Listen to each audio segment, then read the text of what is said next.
Yay. All right. Yeah. Michelle, how are Hi. you? I'm good. How are you? I'm good, thank you. I can hardly see your face because it's quite dark. Hang on Just one in case second. you Oops. wanted My to kids were. shine a light on your beauty. There you are. Okay, hold on. You can't. Is it dark It's dark on in your here? face. We want to see you and Okay. hear you all about fasting. And Hang on one second. Let me no put the worries, light no on. worries. We're live, but it's fine, you know. This is what real live video is all about. I want to welcome everyone, whether you're here live or watching the replay. Today I'm talking to Michelle, who we will be talking about that connection between intermittent fasting and living a joyful, sugar-free lifestyle. that most people wouldn't believe that either a sugar-free lifestyle or fasting is joyful, because it sounds like we should be denying ourselves and restricting ourselves, not eating all the things we have always loved.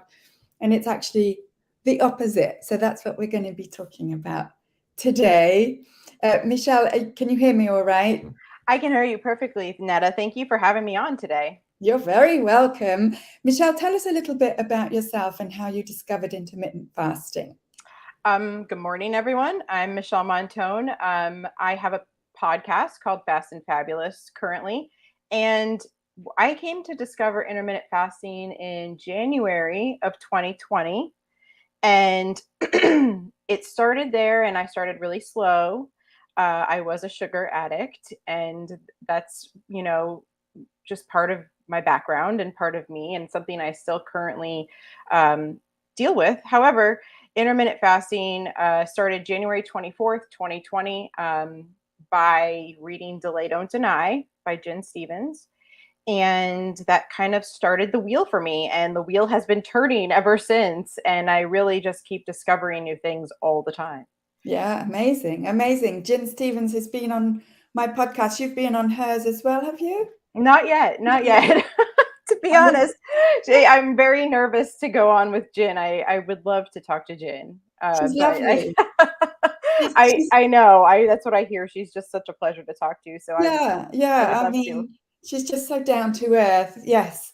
And so she's had this huge impact on hundreds, I think thousands of people's lives like yourself for Yep. intermittent fasting.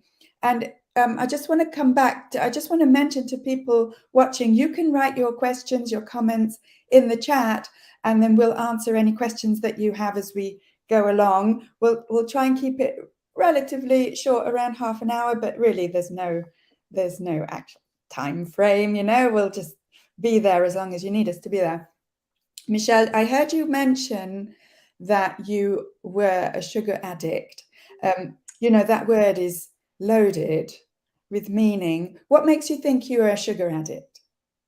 Well, I pretty much describe being addicted to something as something you constantly crave and constantly kind of need to move forward kind of thing. And yeah, I was wanting it all the time, all day, every day. It started with a what I would call my milkshake in the morning, which was just coffee with loaded with cream and sugar. And it would just evolve into eating candy, throughout the day. And I reached a point where nothing was working for me. I kind of just accepted I was going to be overweight. And I just decided that eating sugar, I had been deprived of it so long, and I had to, live that kind of life for so long. I just didn't feel like nothing was working for me. So I'm just going to eat whatever I want. I'm going to Yeah. just eat whatever I want. I'm going to eat all the sugar. I'm going to eat all the candy. And I felt like I needed it again, again, again, again. And it definitely has a triggering effect on people for sure. Yeah. Okay. So how come you felt so deprived of it? How did you grow up not being allowed any sugar? Pretty much. Yep. Okay. I didn't taste soda till I probably was in college almost, but I think I had it here and there at like birthday parties. I was never interested. I wasn't allowed to have it at home. I thought it kind of tasted weird, to be honest. Um, aside from that, it was always like once in a great while for like a special occasion type of thing. Yeah. Yeah. And Barbie's saying that she can relate. It's almost, and hi, Barbie. Hi, Barbie. It's always, almost rather like it's like we've got this definition of normal, which, in the last 50, 60 years has included sugar in all its forms, including liquid, like sodas. Yes, And not just in the United States, although I tend to think it's worse in the States, but maybe it, that's just a it judgment. is. No, it is. Okay, it's the I'm here to tell you. reality. I've traveled a little, but I think it is worse here.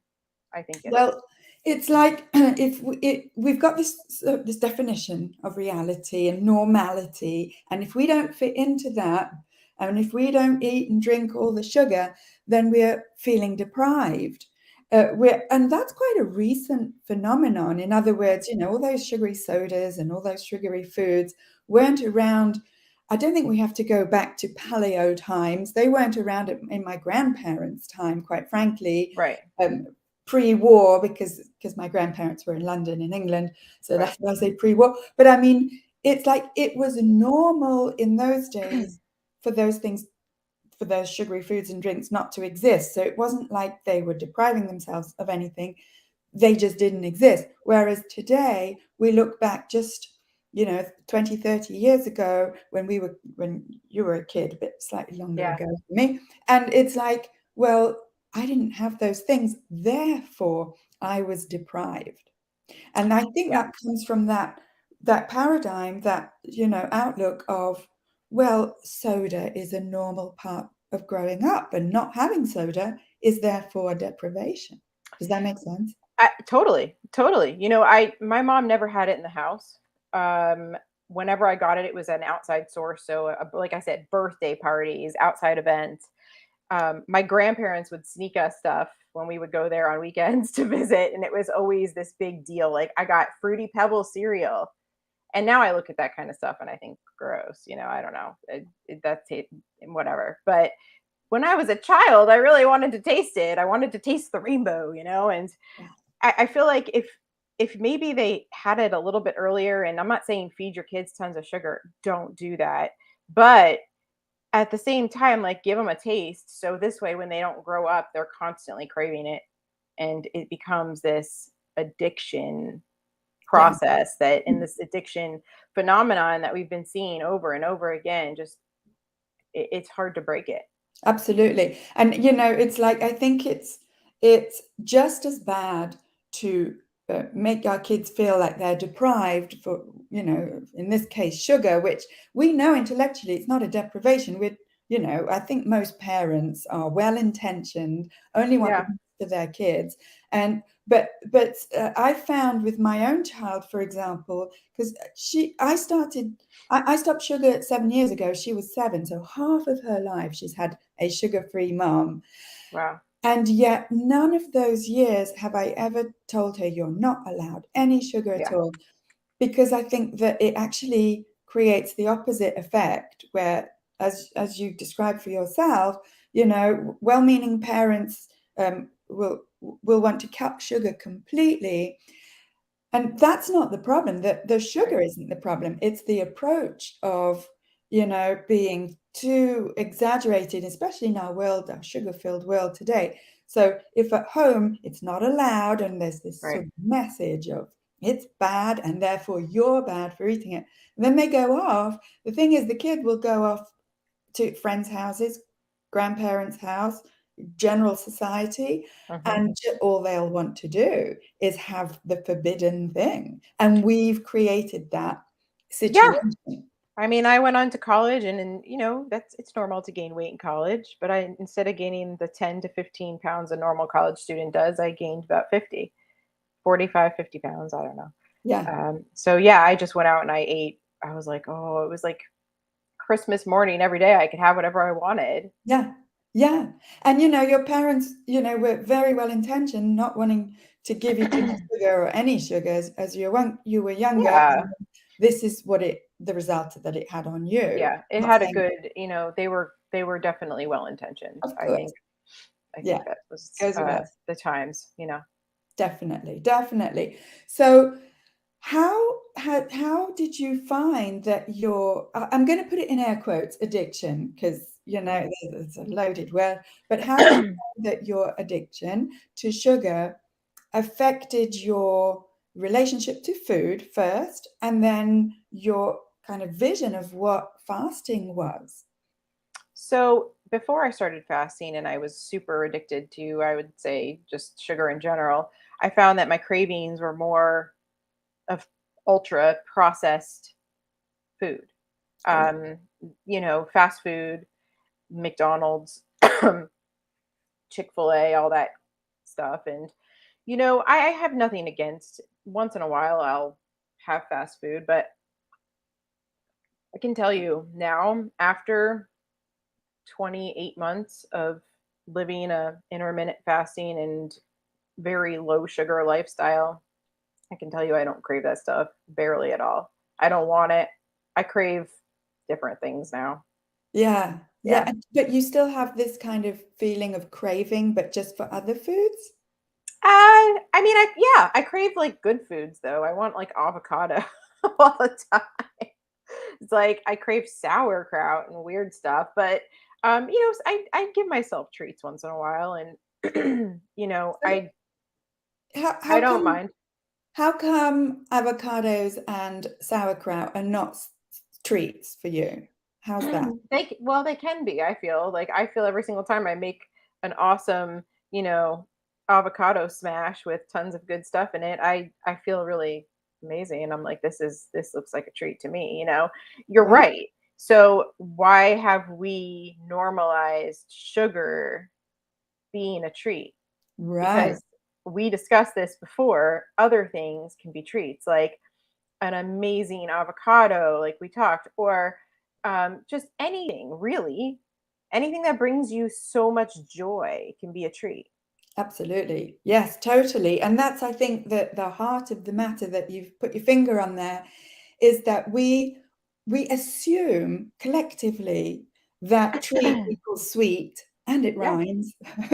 um, and that anything it, and even the diet culture, or nutritionists, and that even they will say, well, eat all this healthy food and then treat yourself, and then you still Yeah. need to go and treat yourself. And I'm like, but that kind of assumes that the food, the healthy food that you've been telling us to eat, isn't a treat. So Right. what does that make that? And then Right. you're always naturally going to sweet foods or hyper processed foods Right. as treats. It makes no sense as a Mm-mm. message.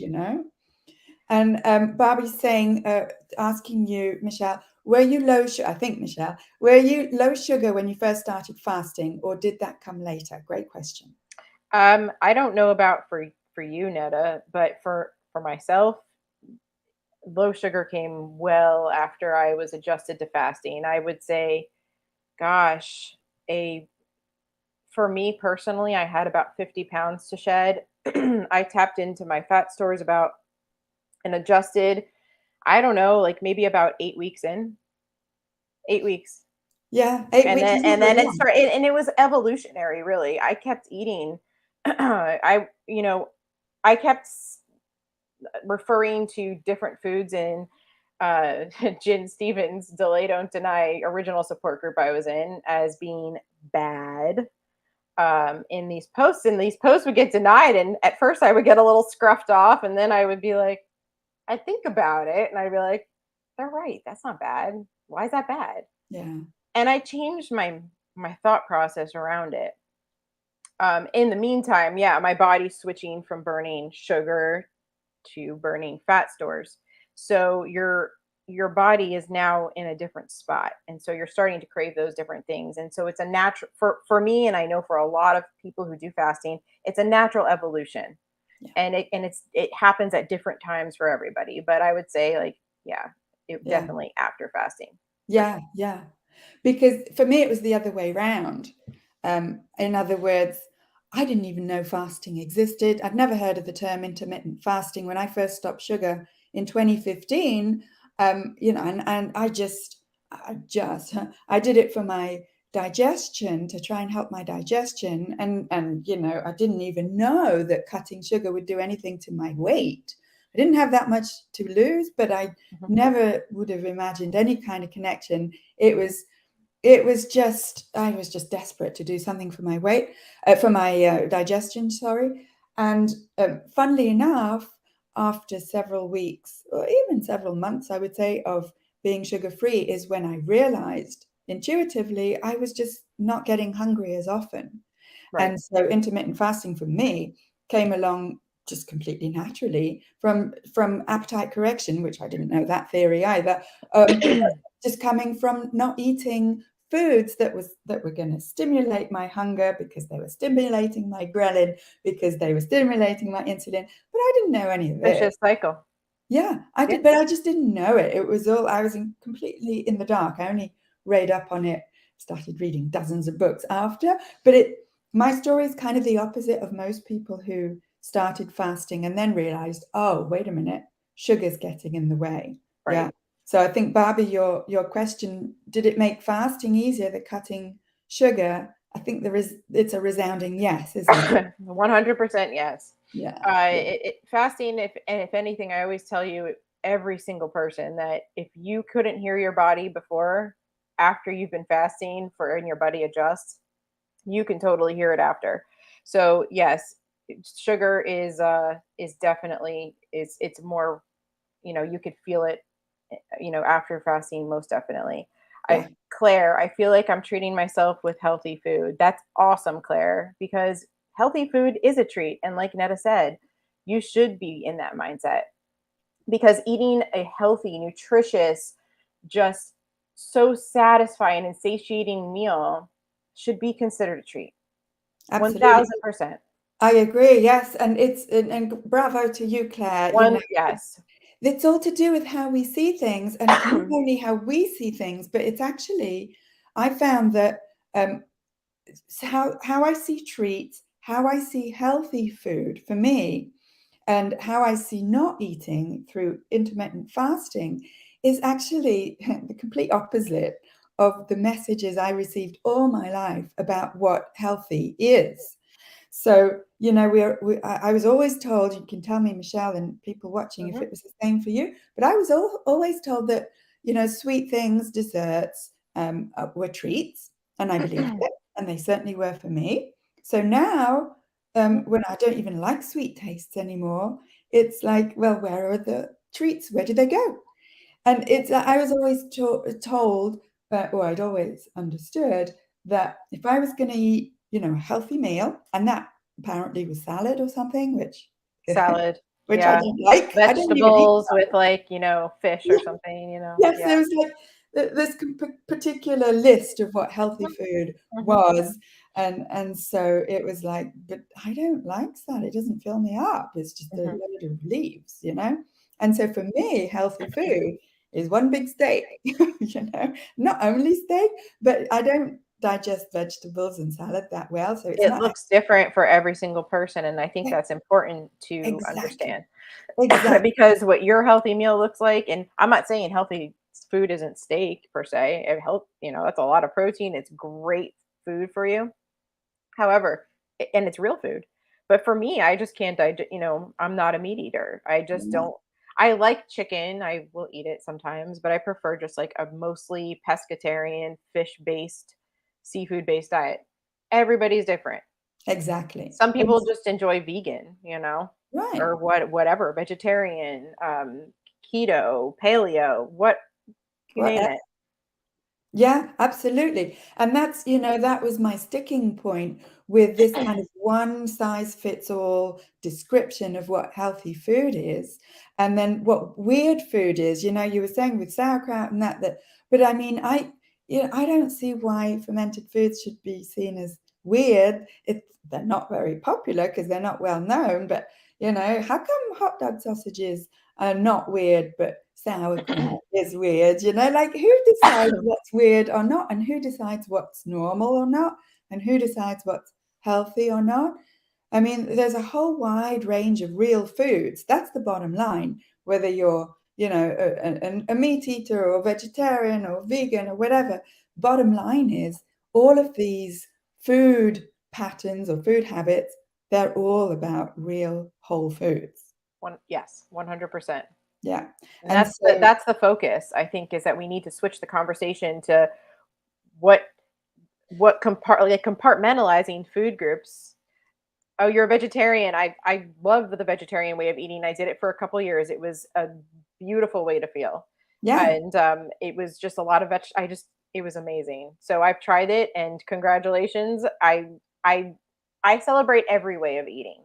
right. Every Exactly. single way, because that's where I was just saying you have to change the conversation from let's compartmentalize it and say you can only lose weight by eating this way or that way or this way or that way.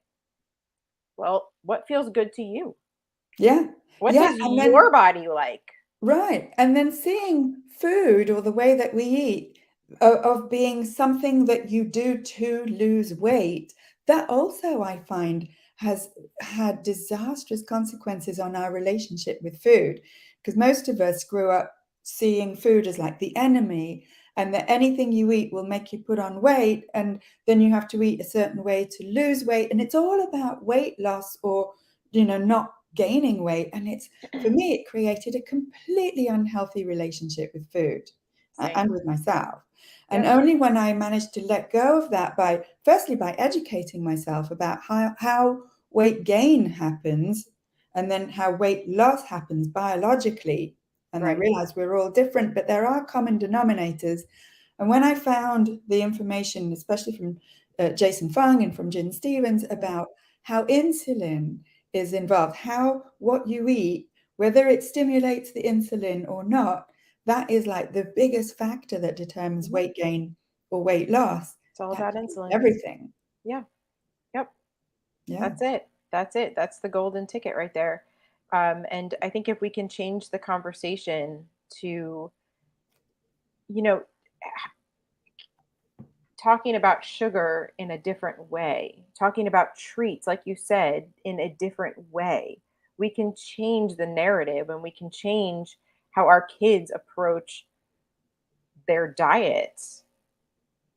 My kids right now, and it's a difficult and a slippery slope because my husband still looks at stuff like treats. I'm gonna go get a treat. I'm gonna treat myself. I mean, he fasts, but he still looks at stuff different ways than I do because he's never quite tapped into his fat stores. He's never had appetite correction. He's one of these, I'm going to eat as much as I can in my window. And that's a real, that can be a real problem not listening to your body. Um, And I think that listening to your body, that we're, also this message that we've received, it's easy enough to say, but really difficult to do when those signals in your body are being muddled up by hyperpalatable, hyperprocessed foods, including sugar.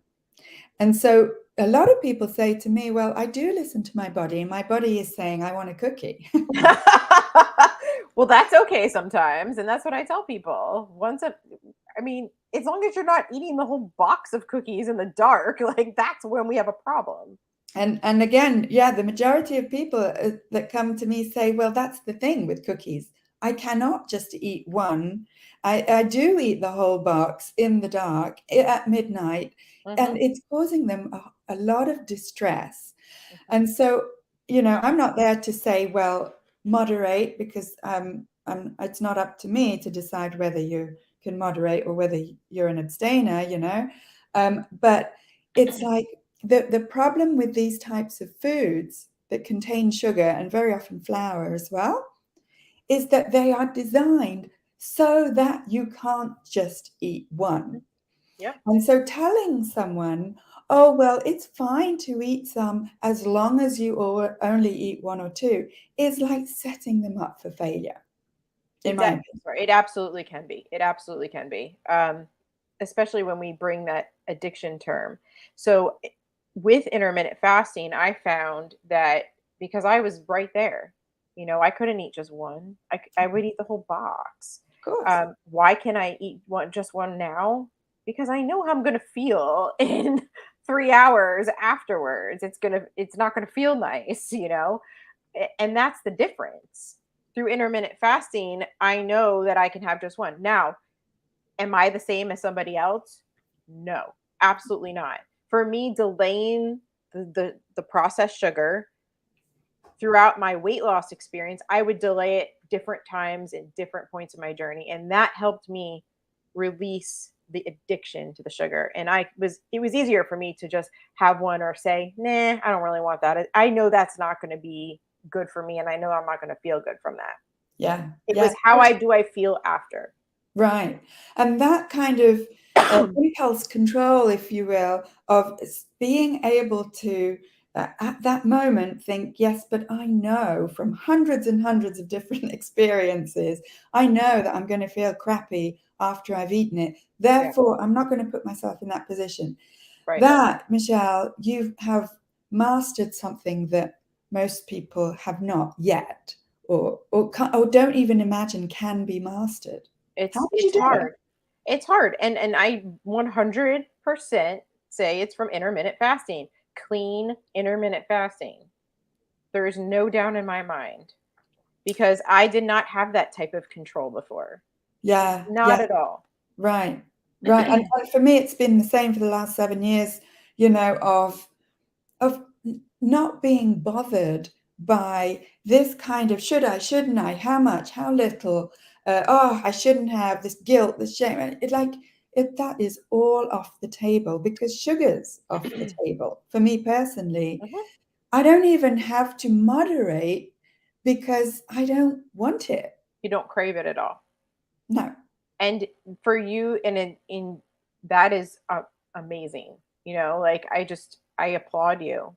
I wish I could take it 100% away, but I think I would miss fruit too much. I do eat fruit. You know what I say Okay. about fruit? I say I eat as much fruit as I want whenever I want. Oh, I love that. Yes, and the fact is that I hardly ever want it, and Mhm, only a small quantity is enough. mhm. So it's not like when I say I eat fruit whenever I want, as much as I want, people imagine mountains of fruit, and All you can and eat. they forget to ask me, yes, but how often do you want it and how much? And I'm like, I may want some a couple of times a week, and 3 strawberries is enough for me because then I get overwhelmed. My Strawberries are taste pretty buds get sweet. Yeah. overwhelmed. So even Yeah. that, it's like I never delay it or deny myself because that need is not even It's there. not there for you. And if you have that addiction problem, it's sometimes the delaying does not work and you need to abstain completely. Yeah, and I would argue, just to be a little bit, just fight you about that. I would argue for myself that it's neither delaying nor denying for Mhm. me. It's off my radar. Well, it's not even, you don't even want it. Exactly. But if you did, would like if something like if you baked something really yummy, would you have some? Well, define yummy. Well, for you, what's your yummy? I told you, a nice big steak or a nice big dinner, Okay. and without sweet tastes. Sweet tastes are You no don't want longer anything yummy. sweet ever. No, You don't crave it. So it's not okay. That is so cool. I like that. yeah, Because and I like that we are different in that. totally, I like totally, that because it shows that you can do it either way. exactly, and the heart of it, or the whole point of it, is to. I mean, I didn't set out to not like sweet tastes anymore. It Mhm. just happened as a result of not eating sweet tastes, and See that when happened yeah, as a sort of it was like an experiment to see, I wonder how far I can take this yeah. after the first couple of weeks. I wonder Right. if another week, if I can survive it. Mhm. And it's been 7 years, so I guess I I can. know a lot 7 years. Wow. That's just amazing. It's Yeah. amazing. Malvika is saying, Hi, Netta, Nita. Michelle. Yeah. I was also part of Gin's group. Gin is like the place to be. Almost 24 months of intermittent fasting. What Wow. can you tell me as a vegetarian? What can you suggest to add in my diet besides fruit, vegetables, and grains for cutting sugar? Great question. Proteins, I would say. As many vegetarian proteins as you can do. I mean, tofu is a great source of protein if you're a total vegetarian. Beans, like you said, are very great a protein source. Um, what else would you suggest, Netta, for a Yeah, vegetarian? I would suggest actually more fermented proteins, like Yeah, as well as tofu. Tofu is actually quite a processed product, but maybe seitan is better, or oh, I can't remember the name of the other fermented soy, tempeh, tempeh. tempeh. Sorry, I say Yeah, it wrong.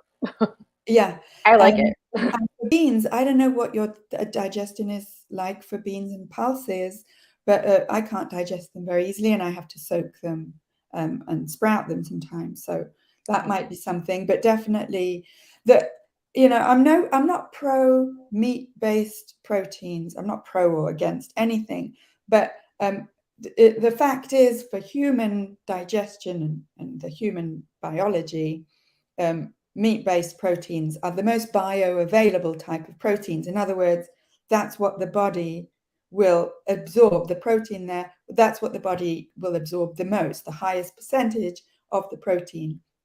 And so plant-based proteins, they may have as much protein in the food, but the body can't necessarily absorb as high of a percentage of those proteins as it can animal proteins, which means that you have to really look at, making sure that you've got a complete protein in plant-based products by sort of mixing and matching them.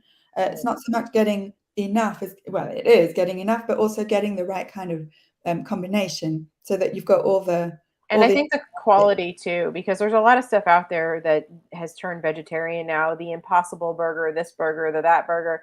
And while it all sounds very great and, really appealing, I really would advise you to look at the ingredients.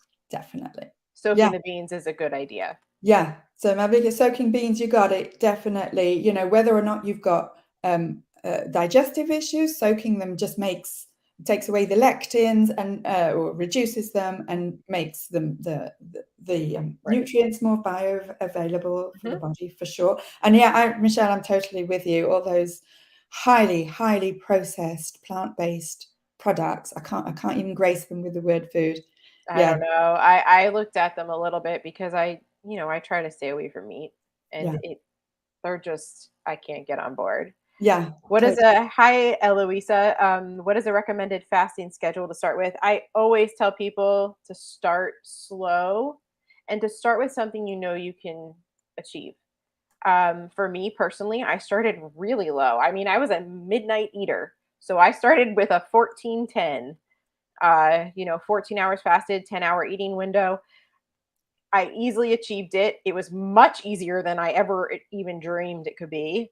And then I just added a little bit of time every day. I added about 30 minutes here and there, whatever I feel like I could do. I just kind of tried to do as much as I could. And then I added a little bit here and there until I got to where I was comfortable and where I was losing, on an average every week about a pound or two. Yeah, amazing. Yeah, basically, even before any of us started or knew about intermittent fasting, we were all fasting. I mean, unless you're getting up in the middle of the night, which Michelle, you said you were doing to go and eat. Oh, yes. Yeah, but unless you're doing that, you're fasting for the time that you're sleeping. Yes. So The already, circadian rhythm fast. So right? that's what I tell everyone. You're already fasting for 12 hours. Well, you should be. Yeah, But start there if you need to. yeah, Start with absolutely. something super, super achievable.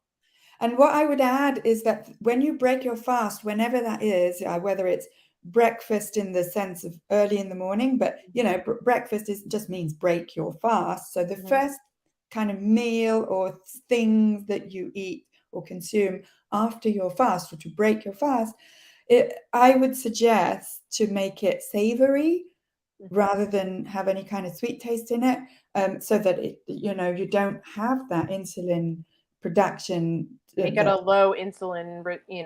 responding food. So, for me, fast breakers. What are some of your favorite fast breakers? That's what I'm always asked. What do you like to break your fast with? Because it is important what you break your fast with. Right, yeah, yeah. So it can be eggs, or it can be veggies, or it can be, some people, it's like some kind of a soup or whatever. Mhm. So, it's basically, it doesn't have to be what we understand as being, breakfast food, which cereal, toast, or whatever it is that, It can be we whatever you want. Yeah, it doesn't have, and you can argue that toast is savory, but it's actually got flour in it, even brown toast flour, that the body will react to pretty much the same as sugar for Mhm. the Right, blood sugar spike and the insulin spike. So it's basically to break your fast, and all through the day, whenever you eat, with foods that do not spike your blood sugar and therefore your insulin. right.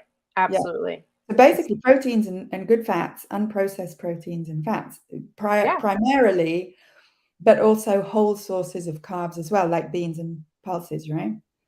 Yeah. I mean, I do still enjoy some carbs.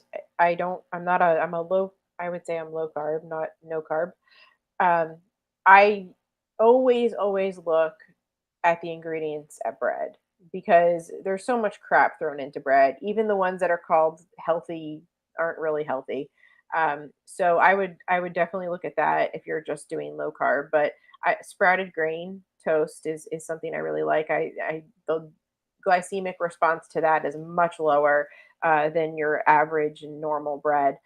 So sprouted grain, anything with a protein, something delicious, something nutritious, whatever that looks like to you. If it's a steak, then great.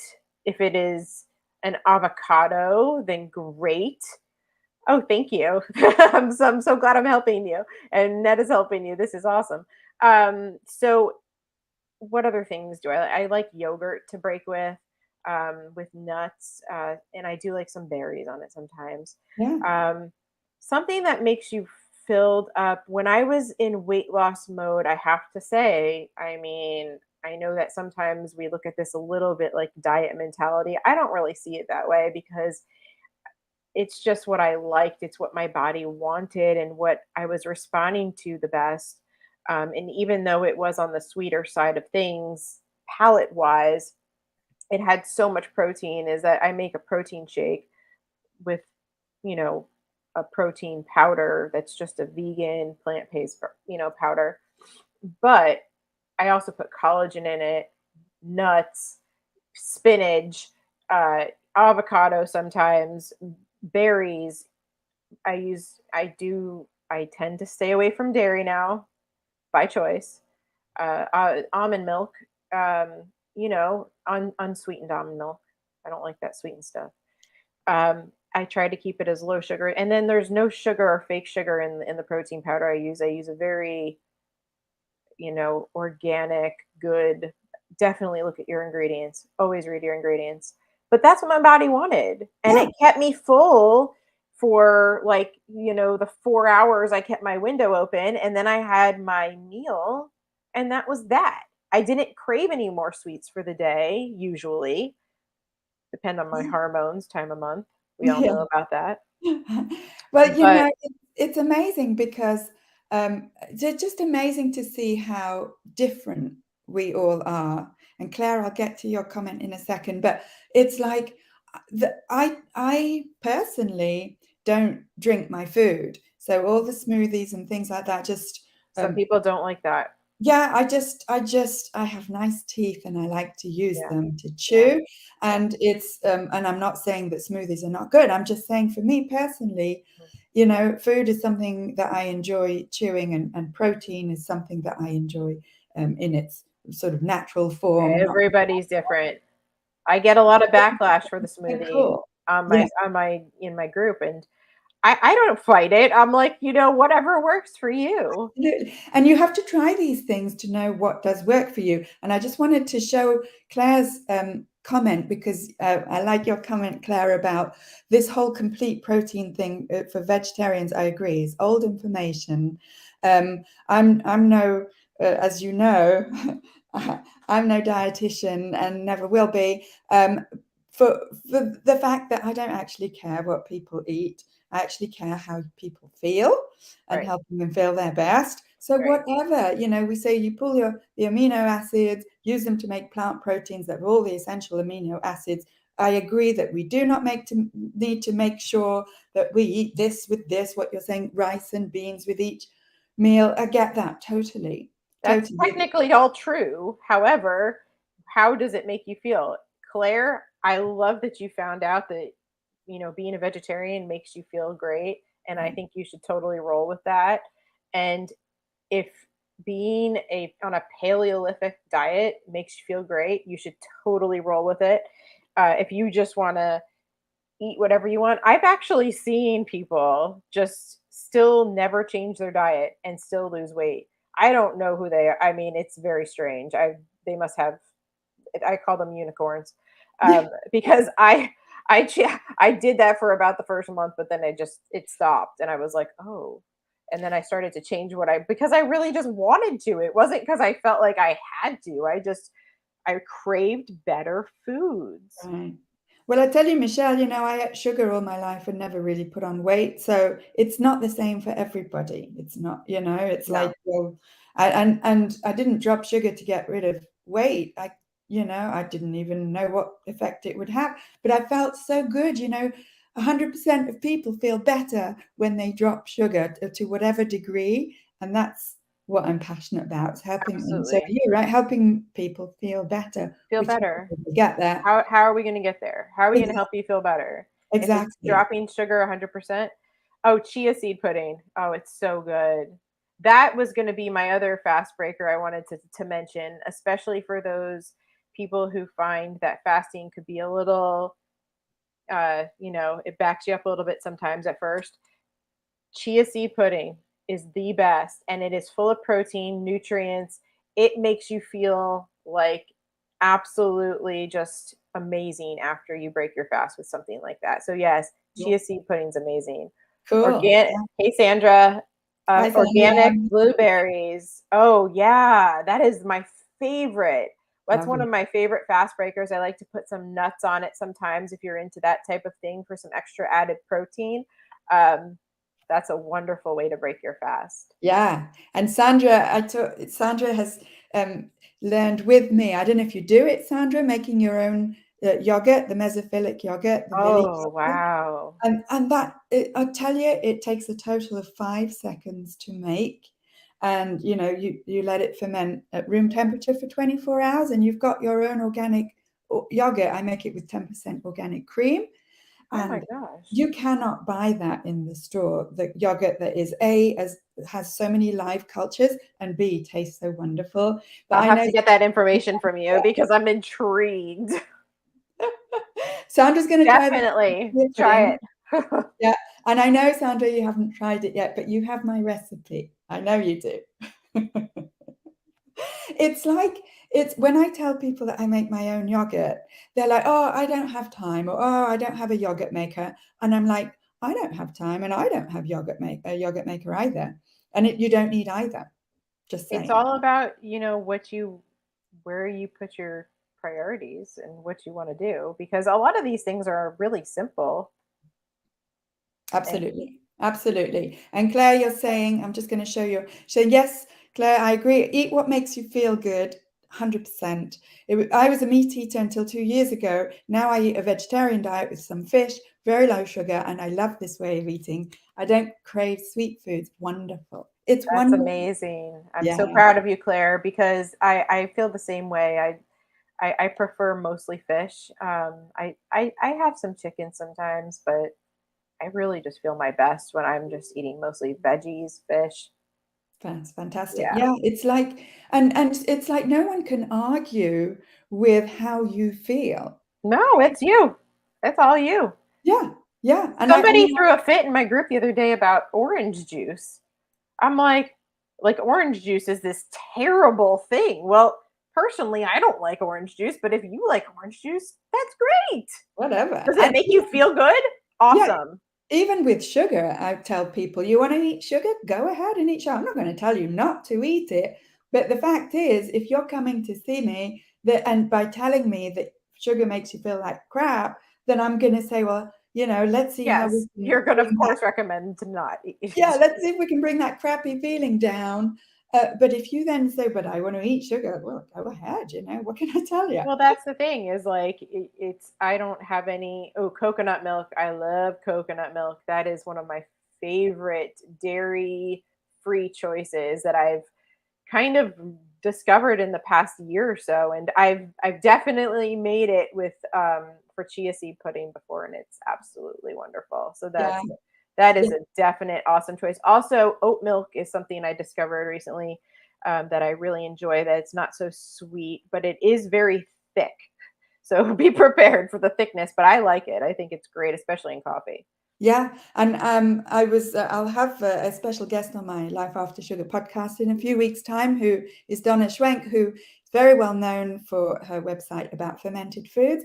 And she and I were talking about kefir or kefir, um, Mm, with with milk or organic milk, raw milk, or which is not legal in Canada, but or cream. And just as an aside, a lot of people, and this is, and I haven't been paid to say this by the dairy industry, far from mm, it, but a lot of people who have problems with dairy find that they can cope with milk kefir perfectly well yeah. because of two things. A, the lactose content has gone way down with Mhm. fermentation, and B, it all the good enzymes and the probiotics that are present in homemade kefir and very, very rare in store-bought stuff are what actually helps you digest that type of fermented, real life fermented dairy Yeah. that most store-bought dairy will, even people without a problem with dairy will have trouble digesting it, including myself. Yeah. I hear you on that. Dairy's just been something I've kind of on and off struggled with my whole life. Yeah, I love oat milk and coffee too, Claire. It's so delicious. yeah, It's one of yeah, my favorites. I recently discovered the amazingness of it because it's so thick. It's like a creamer already. You don't yeah. even really need anything else. How come it's so thick? Do they add stuff to it, or is it naturally thick? I don't really know. I'm not really sure. I haven't really looked into why it's so thick, but it's thicker than almond milk. Almond milk is not, Yeah, and that's the other thing is almond milk is I got kind of tired of that, but to find a good one, it should be a little bit thicker. If it's watery, that means it's probably mostly water. So it would be interesting to have a look at the list of ingredients because when a liquid is thick, I get a little bit suspicious. suspicious. Yeah, yeah. I would be suspicious if it's too thick. Too thick would Yeah. be suspicious for sure. Yeah. Yeah, yeah, because they're very good, the food industry, very good at making us think that something's natural. Oh Um, yeah. and then we look a bit more closely at the I'm ingredients. constantly learning. I'm in a constant like, what? Like you've got to be kidding me. Like, oh gosh. Never-ending list of products that the food industry I has. feel though it's kind of like that's why I like Jin's approach, like clean-ish, because I try to be as clean as possible, and that's really what I stress. Besides lowering your sugar intake, is eat clean, eat as clean as you can, Gotcha. because but I would say it's almost near impossible to eliminate every questionable thing from your diet, and Yeah. it would be a really huge task to try I to found that get 100%. the freak out that people have about is this clean enough is worse than like I'm like so what, it's Well, your almost. cortisol's going up so high that I Yeah, feel like it's almost yeah, like it don't stress cancels yourself. itself out. You're stressing over this, like just Absolutely, relax. It's absolutely. okay. Now, Vicky, you're asking, what are the health benefits that happen besides reducing your weight for That's a good Michelle question. with Um, fasting? So that's a great question. I'm glad you asked because it is it's mostly to me, and I know for you, Netta, it is about a health plan with a side effect of weight loss. I came for the weight loss. I stuck around for the health benefits. I I have a list so long. I mean, how much time do we have here? So, I mean, I'll name the most significant ones. I had IBS really bad. Within 2 weeks of fasting, my symptoms pretty much just disappeared. I got cysts and weird, like the cysts would turn like all in weird places of my body. Like they would turn into like I had an abscess at one point when I was 34 weeks pregnant. Like, but this would always happen to me. Something was going on in my body. I think it was an overabundance of yeast, which is caused from too much sugar. So that I haven't even had a cyst since I started fasting. I don't think I've had one. Um, that was another big one. Just weird stuff like my wedding dress like fits. That's a vanity thing. Mhm. Health is so another health one would be heartburn. I was on Prilosec, which is a proton pump inhibitor. It's an H blocker. I was on that. I have a hiatal hernia for 18, almost 18 years, 15 to 18 years. I can't remember. Long time. It totally messed up my gut to the point where I had heartburn so bad. It was just like this vicious cycle, I guess, because my gut was so messed up from the medicine. And then it actually caused a really bad. I have a non-anemic iron deficiency, so I have low ferritin, which I had it well before fasting, which caused me to have terrible migraines and stuff. Fortunately, through fasting, I learned of this. Thankfully, I was tested for it, and I'm um, feeling great now. So that's great. But with with I'm trying to think of some other ones that I've had because my list is just super long. I have nicer skin now, I think. I don't really use very much makeup at all. I use like a tinted moisturizer. That's it. I used to cake on makeup all the time. Um, so that's been wonderful. I've cleaned up my diet.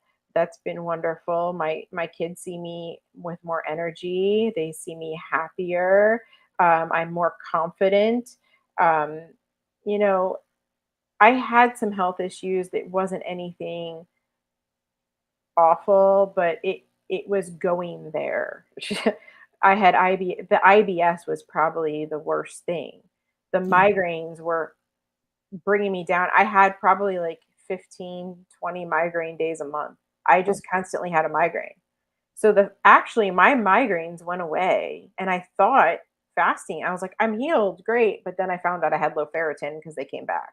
okay. Um, and it wasn't because of the fasting. It was just simply my body because I was on the proton pump inhibitors, which now I'm going to get to my most important health victory is that I about 6 to 9 months into my fasting journey, I was able to take away the Prilosec completely.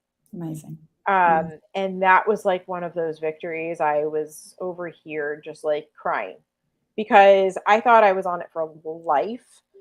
And I had no idea up until recently how bad it just jacked my gut up. I was able to come down. I still do have to be on something because I have a hiatal hernia.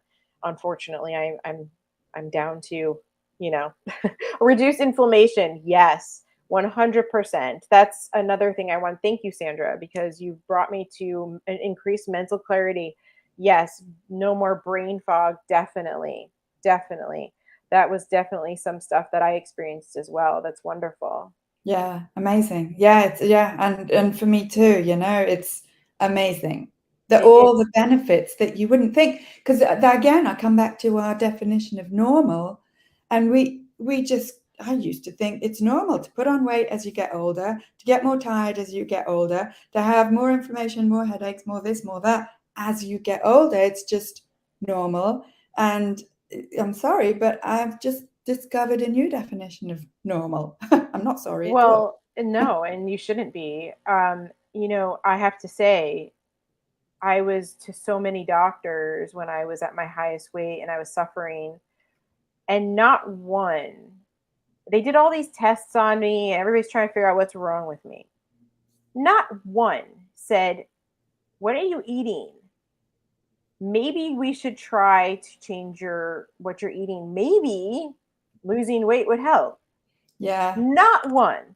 And yeah, I understand not all doctors are on the intermittent fasting bus. They're not all that progressive, and that's what it is right now. I think they're slowly coming along.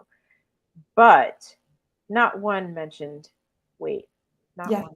yeah. And Claire, I'll get to your other messages, but yes, we can't see Yes. autophagy, and which happens the studies have shown more or less after 18 hours, depending on the person of fasting. Let's say some is longer, some more or less. And autophagy is it's like a spring clean for your cells Cell inside your body. rejuvenation. Yes. Yeah. And Cleaning that out the is, garbage. I mean, I'd always believed that if you don't eat often, that's really, really bad for you, bad for your metabolism, breaks your metabolism, as if such a thing is possible. But I used to believe that.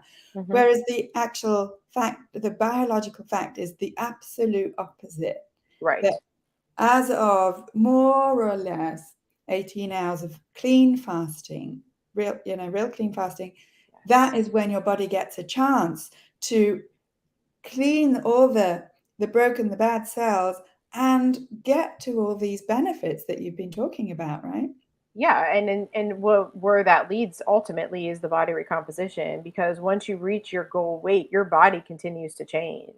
Yeah. My body's been changing since I reached my goal over a year ago. It's it's mind blowing. It's the only way I can Yeah. describe it. It's like, what is happening? Like, how is this even possible? Like, even my feet shrunk a little. I've heard that happening. I don't know if that happened to you, Yeah, but yeah, it happened. Yes, all these amazing things. And I mean, next week I'm 52, and I feel that I have my 20-year-old body back and energy back. You know, it's this like, is the smallest I've been in my whole life, including like I think I told my husband I might have been this size in middle school when I was like, I fully developed. I went through puberty kind of early. But I don't think that I was ever this size. Never. And yeah.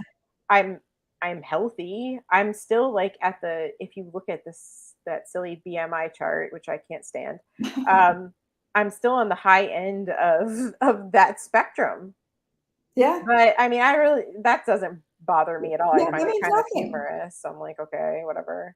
Yeah, But I feel great. So that's it right there. yeah, I that's have the it. confidence I never ever had. Yeah, Not even when I lost all the weight from college and I was depriving myself of anything I wanted and working out 6 days a week and killing myself to stay at this certain weight and be this certain size and look this certain way. I have way more confidence now because I'm eating better. yeah, yeah. I, And because you're not eating for a period of time when you're clean fasting, well, and that that and I'm not depriving myself. I feel better. I don't have any guilt or shame or like I don't have any stress around it. If I want something, I just, if I just go for it. yeah, I just go for it because I can. yeah, yeah. That, I mean, that's amazing. That's amazing, really. Claire, I just want to get to your comments about the oat milk. Thank you for educating me. What do I know about oat milk? But you're saying it's the natural sliminess in the oats, and you make it in your blender and nothing else added. I Very heard it's easy to very make. thank you, Claire, for that because I heard it is very easy to make. Yeah, and you can get from Costco. I live 7-hour drive away from the nearest Costco, so Oh my gosh. from the nearest Wow. town. So Oh my Susie's gosh. oat milk contains just water and oat. Go for it. Yeah, I That mean, sounds I'm fine. perfectly Yeah. fine with cream, so I don't bother Yeah. with nut milks and other types of milks. But that's just me. And Malvika, you're saying I agree. Autophagy, it does feel good when you do even longer fast, 40 hours, 72 hours. I guess I've never tried. Whatever feels good for you, Yeah, honestly. exactly, If that exactly. feels good for You you, know. go for it. I always tell people if you're going to fast over 42 hours, talk to your doctor about it. I need to tell you that. But besides that, do what feels good for you. Make sure your refeed days are proper if you're going over 36 hours. Proper. What is proper? 8 hours, 6 to 8 hours, 2 to 3 meals, nutrient dense foods. Refeed days are more, if not, I feel they're more important than the fasting days. Yeah, and it's like if it's so that you don't fall into that trap of being undernourished, hypocaloric, Yeah. and then you're just back into the diet culture again. Right, right. You Yeah. don't want to be having I had somebody who was just eating one meal after fasting 48 hours, just one meal, and then she'd set the clock again for another, you know, extended, well, I call them extended, but they're not, but 42 hours, 48 hours. And I'm like, you need to keep your window open like six, Yeah. 8 hours, get two good meals in there. You're gonna tank your metabolism that way. Yeah, I Don't mean, I do it. think we need to understand with fasting, with intermittent fasting that, or even extended fasting, even more so, that, it's it's very easy to fall into the diet trap, that diet mentality of if I eat fewer calories, I will lose weight. Whereas Right. human biology dictates that that's a load of rubbish. I anytime somebody mentions calories, like I almost just I just cringe because I understand we've been in this vortex of calories for so long. Thank you, Sandra. And it's complete garbage. There is a article and it's posted in my group and I can send it to you if you want, Netta, about how the calorie is broken. I'm sure you may have come across it. Oh, yeah. It's one of my favorites and I highly recommend reading it. It's don't count calories. Just go by how a food makes you feel. How do you feel? Are you satisfied? If you're fasting this long, if you're fasting beyond 36 hours, you need to make sure you're eating a proper refeed day. But besides that, breaking your fast, what do I break my fast with? Break it with what you feel good with. Eat a diet that you feel good with.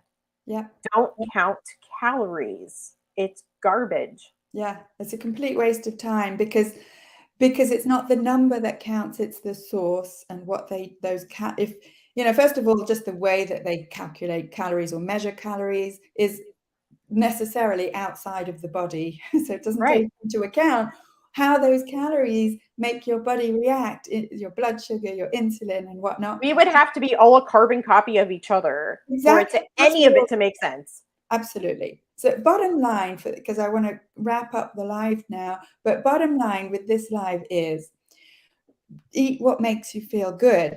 And before we get to that point of knowing what makes us actually feel good and not what we think makes us feel good, which is where it gets tricky, because a lot of people say, but sugar makes me feel good, I feel comforted, I feel, and so that's where the conversation is with me in Life After Sugar, and with you for intermittent fasting as well, is it's getting to that knowing what feeling good for you as an individual it actually feels like. Right. And it's not always easy to know. Going back to what you just said, I just want to add one more thing. When you said that, well, I'm eating this because it makes me feel good. Does it though? Are you eating it because it makes you feel good? Or are you eating it because you feel bad? Do you feel crappy and in this whatever it is making you feel better? Is that why you're eating it? Because if that's why you're eating it, if you're sad, if you feel like you need it, you can't live without it, then you're eating it for the wrong reasons and you shouldn't Right. consider it a treat. Absolutely, absolutely. And that is no longer at that level, and the level at which, we talk about in the After Sugar Club with me, at that level, we're talking about things that are way deeper than the food. Now Yes. we're getting into the real subject of it all. And Yes. and intermittent fasting for me, and Michelle, let me know if it's like this for you. Intermittent fasting for me gave me that headspace and that peace to actually be able to address those questions of am I really feeling? How am I using food? And how do I actually want to feel? Absolutely. Nope. I completely can relate to that. I resonate with that 100%. It has put me more in tune with my body than I've ever been. Yeah, I yeah, have days where I eat a lot more than others. I have days where I don't really eat that much, but I can tell you one thing. I know when to eat and I know when I just need to give it a rest. yeah, And I yeah, enjoy relaxing my digestive system every single day. yeah. I'm grateful for it every day. Yeah, that is amazing. That's what you're like an inspiration. Oh, thank you. You are Mhm. too. Oh, you're welcome, Barbie. Have a great Thank day. you, Bobby. Happy Friday. Lovely. Thank you, Thank you Bobby. for coming. Thank you. Thank you for being here. Exactly. And this will stay up permanently, Oh, or cool. as permanently as anything can be these days, on the Life After Sugar Facebook page. It's Okay. on the Life After Sugar YouTube channel. I think it's on my Twitter feed. God knows how it got there. But, I'm not very good at tech. But this will stay on, for people who want to watch the replay. Wonderful. Michelle. You're welcome, Sandra. Thank you for being here. Yeah, thank you, Michelle, for Thank you, Claire. lovely. Good. I'm so happy that people showed up and found it helpful. Thank you, That's what Elisa. you know what, Michelle? We should do another one of these. Let's do it. You Good. name it. You name the day. We'll do it. Yay, smashing. Thank you so much. Thank you, Netta. Thank you, everybody, for coming. Have a great Friday and have a great weekend. You too. Bye. Bye.